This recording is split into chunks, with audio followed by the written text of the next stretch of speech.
Professor doctors फिर से स्वागत है आप लोगों का मेरे YouTube channel doctor Rahul Raj education ज्ञान में। तो गाइस कैसे हैं आप लोग, आशा करता हूँ बहुत अच्छे होंगे। जैसे कि जानते हैं मैं राहुल राज 30 एमबीबीएस स्टूडेंट हूँ गाइस, और ये वीडियो पीडब्ल्यूडी कैंडिडेट जो डीक्यू कोटा से बिलोंग करते हैं उसके लिए बहुत इंफॉर्मेटिव होने वाला है। बहुत सारे बच्चे जो मेरे से कनेक्टेड हैं, मेरे यूट्यूब चैनल को वॉच करते हैं गाइस, उनका कमेंट आ रहा था कि सर आप प्लीज डीक्यू कोटा से रिलेटेड एक रिसेंट वीडियो बनाइए, क्योंकि मैंने 1 ईयर पहले जो है वीडियो को अपलोड किया था डीक्यू कोटा से, उस पर अच्छे खासे व्यू गए थे। तो गाइज मैंने सोचा कि फाइनली आज मैं एक छोटा सा वीडियो बना दूं जिसमें आपको डीक्यू कोटा से रिलेटेड जो एडमिशन रिलेटेड जितने सारे आपके मन में डाउट्स है, सारे डाउट आपके मन में जो भी है वो क्लियर हो जाए। गाइज जैसे कि आप जानते हैं मैं राहुल राज खुद doctor Rahul Raj career counselling point का ऑनर हूँ गाइज।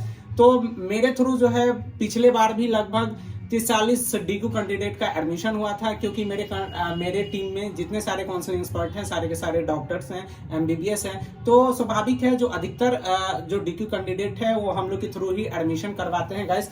तो मैं इस वीडियो में आपको जो भी बताऊंगा एकदम रियलिस्टिक बताऊंगा कि कैसे क्या होता है, क्या एडमिशन प्रोसीजर होता है, क्या आपके पास जो डीक्यू कोटा का जो सर्टिफिकेट आपके पास जो डिस्ट्रिक्ट लेवल का बना हुआ उस पर जो परसेंटेज शो कर रहा है, क्या वही परसेंटेज जब आप वेरिफिकेशन सेंटर पे जाते हैं तो मिल पाता है कि नहीं मिल पाता है। बहुत सारे डाउट जो है आपके मन में होगा, और बहुत सारे बच्चे जो है वहां पे जाकर के जो सिलेक्शन होता है एडमिशन के लिए वहां पे जाकर के क्या हो जाते हैं, डिस्कार्ड हो जाते हैं। मतलब उसमें बहुत सारे डिफेक्ट्स आते हैं जिनके कारण मतलब सर्टिफिकेट ही बहुत सारे बच्चे का गलत होता है, तो उसका एडमिशन नहीं हो पाता है। ठीक है, तो और हम लास्ट में आपको बताएंगे भी कि आपको नीट 2024 में कितना मार्क्स लाना है ताकि आपको एक एमबीबीएस सीट आसानी से मिल जाए गाइस।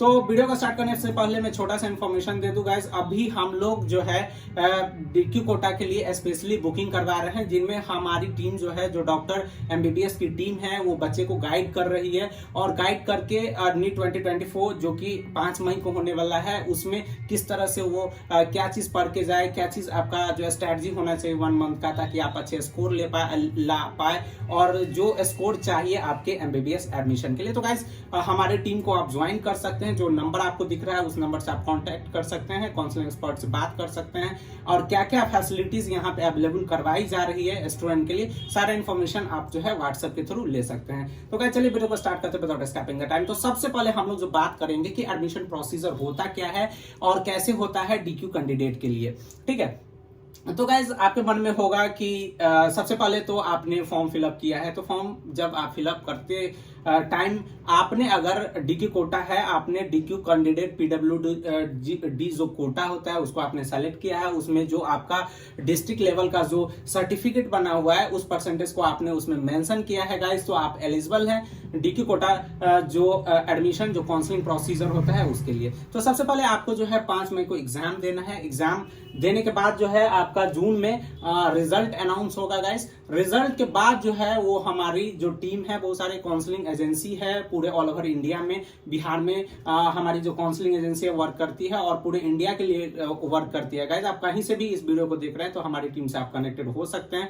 तो आप जो है काउंसलिंग एजेंसी को कनेक्ट करेंगे और आपका जो एडमिशन है काउंसलिंग प्रोसीजर के द्वारा ही होगा। ठीक है, तो ये तो था कि आफ्टर रिजल्ट के बाद आपको जो है कनेक्ट होना है। कनेक्ट होने के बाद आप जो है आपकी काउंसलिंग करवाई जाएगी, अकॉर्डिंग टू स्कोर आपका जो है इंस्टीट्यूट अलॉटमेंट करवाया जाएगा। ठीक है, अब जो बात आती है कि बहुत सारे बच्चे, ये तो पहला था कि एडमिशन प्रोसीजर होता क्या है, जो कि अधिकतर बच्चे आप जानते होंगे। अब जो हमारे सेकंड पॉइंट होता है कि जो डीक्यू कोटा के जो बच्चे हैं उनको जो सर्टिफिकेट अभी जो बना हुआ है डिस्ट्रिक्ट लेवल का, क्या वही सर्टिफिकेट एडमिशन के टाइम में वैलिड होगा कि नहीं होगा। तो गाइस मैं आप लोग को बता दूं, नहीं होगा। ठीक है, वो सर्टिफिकेट आपका जो मतलब जो डिस्ट्रिक्ट लेवल का बना हुआ है वो सर्टिफिकेट आपको उस टाइम में काम आएगा जब आप जो है मतलब वेरिफिकेशन टीम, जैसे कि आप जानते हैं कि ऑल ओवर इंडिया कोटा से अगर आप मान लीजिए कि बिहार स्टेट से या अदर स्टेट से हैं और किसी अदर स्टेट में जाना चाहते हैं तो आपको ऑल इंडिया कोटा का काउंसलिंग करवाना होता है। तो जो एमसीसी है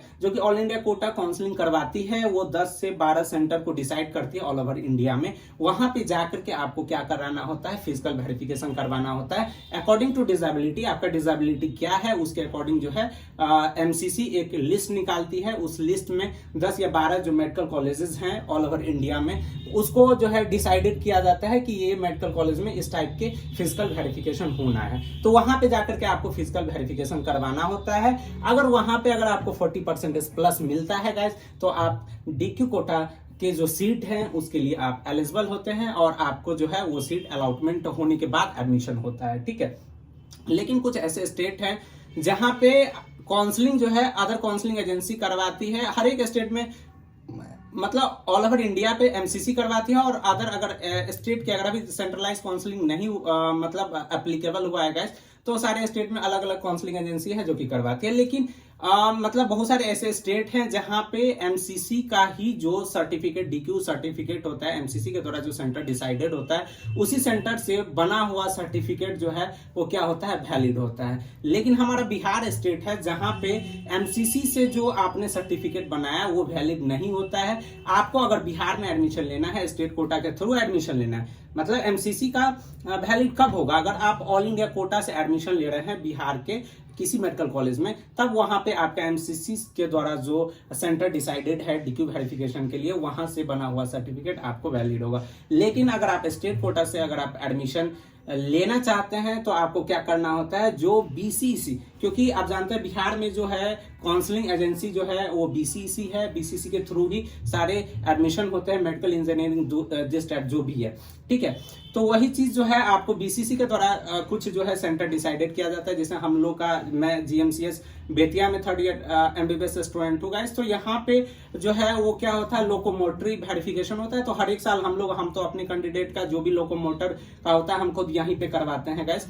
तो यहाँ पे जो मतलब ऐसे ही जो है बिहार के कुछ कॉलेजेस हैं, मेडिकल कॉलेजेस हैं, वहां पे सेंटर डिसाइडेड किया जाता है अकॉर्डिंग टू डिसेबिलिटी। आपका लोकोमोटर है, किसी का आई का होगा, किसी का मतलब बहुत सारे जो मतलब ईयर का प्रॉब्लम होता है, डिफनेस होता है, तो सारे अकॉर्डिंग टू डिसेबिलिटी जो है वो सेंटर डिसाइड करती है BCC। जहां पे जाकर के आपको क्या करवाना होता है, फिजिकल वेरिफिकेशन करवाना होता है। एंड आफ्टर फिजिकल वेरिफिकेशन जो है वो क्या होता है, सर्टिफिकेट इशू करवाया जाता है। तो गाइस आपको अगर DQ वेरिफिकेशन जो सर्टिफिकेट कैसा होता है, क्या कैसे बनता है गाइस, तो वो डिटेल में अगर आपको जानना हो तो हमारा जो ऑफिस है बेतिया में है, और रिसेंटली ही ऑफिस जो है पटना में न्यू ब्रांचेस जून से स्टार्ट होने जा रहा है गाइस। तो वहां पे जो है आप जून में आकर के कांटेक्ट कर सकते हैं। वैसे तो जून आप भी तो टाइम में है गाइस, आपको अगर प्रोसीजर 5 मई के बाद ही यहाँ पे बुकिंग होना स्टार्ट हो जाएगा। ऑल ओवर इंडिया से बच्चे बुकिंग करवाते हैं, तो आप डायरेक्ट हमारे ऑफिस पे आकर के जो है वो सारे प्रोसीजर को समझ सकते हैं, देख सकते हैं। वो सारे बच्चे का मैंने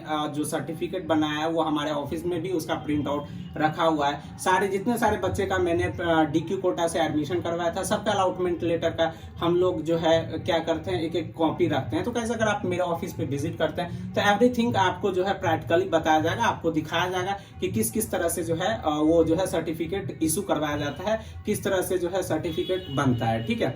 तो गाइज मैं आप लोग को शॉर्टली यहाँ वीडियो में बता दूं कि यहाँ पे जो है वो आपको वेरिफिकेशन सेंटर पे विजिट करना होता है, और वेरिफिकेशन सेंटर पे विजिट करने के बाद जो है वो सर्टिफिकेट जो फॉर्मेट है, फॉर्मेट गाइज BCC के प्रोस्पेक्टस में आता है, हर एक साल आता है, ठीक है। तो उसी फॉर्मेट पे जो है कॉलेज के जो प्रिंसिपल होता है उनका साइन होता है, HOD होते हैं उनका साइन होता है, और एक सिविल सर्जन होता है उनका साइन, मतलब 3 डॉक्टर का साइन मैंडेटरी होता है उस पे। उसके बाद ही वो सर्टिफिकेट वैलिड होता है। तो वो आपको बनवाना होता है। आपका डिस्ट्रिक्ट लेवल पे जो बना हुआ सर्टिफिकेट है वो वैलिड नहीं होता है। आपके जो मेडिकल जो आप MBBS सीट जो लेंगे उसके एडमिशन के लिए, ठीक है। तो ये तो था कि प्रोसीजर सर्टिफिकेट बनाने का क्या प्रोसीजर होता है गाइस। तो सर्टिफिकेट बनवाने के लिए आपको जो सेंटर डिसाइडेड होता है अकॉर्डिंग टू BCC, आप अकॉर्डिंग टू डिसेबिलिटी, किस टाइप का डिसेबिलिटी है, जैसे मैंने आपको बताया हम लोग का जो कॉलेज है GMCS बेतिया, वहां पे लोकोमोटर का ही वेरिफिकेशन होता है गाइस। उसी तरह से ऑप्था का भी जो जिसका आंख का प्रॉब्लम है उसके लिए DMCS IGMS ये सब जो है डिसाइडेड होता है गाइस।